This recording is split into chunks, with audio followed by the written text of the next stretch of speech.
বাড়ি ঘিরে রেখেছে সেনাবাহিনী। এ নিয়ে আরো জানাতে সেখান থেকে যুক্ত হচ্ছেন সহকর্মী কাজী শাহেদ।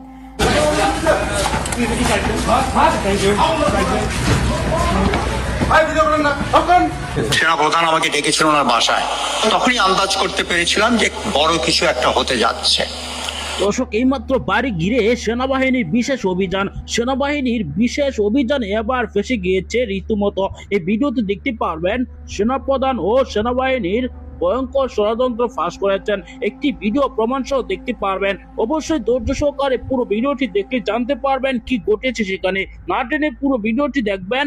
চ্যানেলে নতুন হলে সাবস্ক্রাইব করে রাখবেন পরবর্তী আপডেট পাওয়ার জন্য।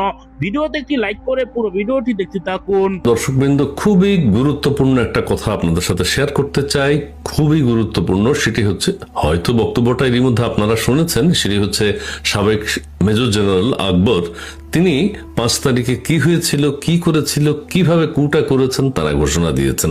অর্থাৎ 5 তারিখে 2024 সালের 5ই আগস্ট বাংলাদেশে সেনা কু ঘটে গেছে।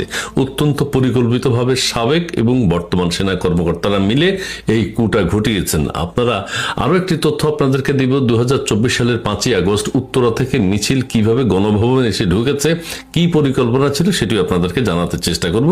আপনারা ভিডিওটা একটু মনোযোগ দিয়ে শুনবেন, যারা এই মধ্যে শুনেছেন, আর যারা শুনেননি তারা ভিডিওটা শুনবেন, তারপরে এটা ব্যাখ্যা করব কি পরিকল্পনার মাধ্যমে 2024 সালের 5ই আগস্ট একটা নির্বাচিত সরকার প্রধানকে দেশ ত্যাগে বাধ্য করা হয়েছিল। বাংলাদেশ সেনাবাহিনী কি ন্যাক্কারজনক কাজ করে তার দৃষ্টান্ত আবার একটু শুনুন জি প্লিজ। সেনাপ্রধান আমাকে ডেকেছিল ওনার বাসায়, তখনই আন্দাজ করতে পেরেছিলাম যে বড় কিছু একটা হতে যাচ্ছে। তবে সেই দিনই যে পতন হবে এটা আমারও ধারণা ছিল না।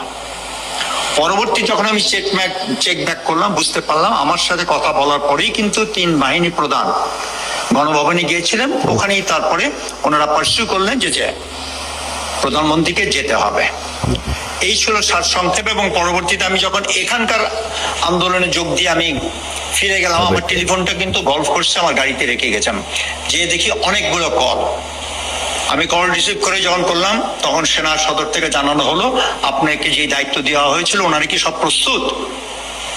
আমি বললাম যে লেট মি চেক ব্যাক, যদি ওনারা প্রস্তুত থাকে ওনাদের সবাইকে সেনা সদরে আসতে বলেন।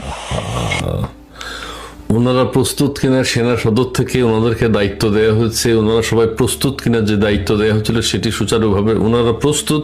সেনা সদরে ওনারা গিয়েছেন এবং উনি হলেন মেজর জেনারেল আকবর, সাবেক সেনা কর্মকর্তা। ওনার সাথে আলাপ করার পর ওয়াকারুজ্জামান সাহেব 3 বাহিনীর প্রধান সহ, অর্থাৎ নৌবাহিনী, বিমান বাহিনী নিয়ে তিনি গণভবনে গিয়েছেন, পরিষ্কার শুনেছেন এবং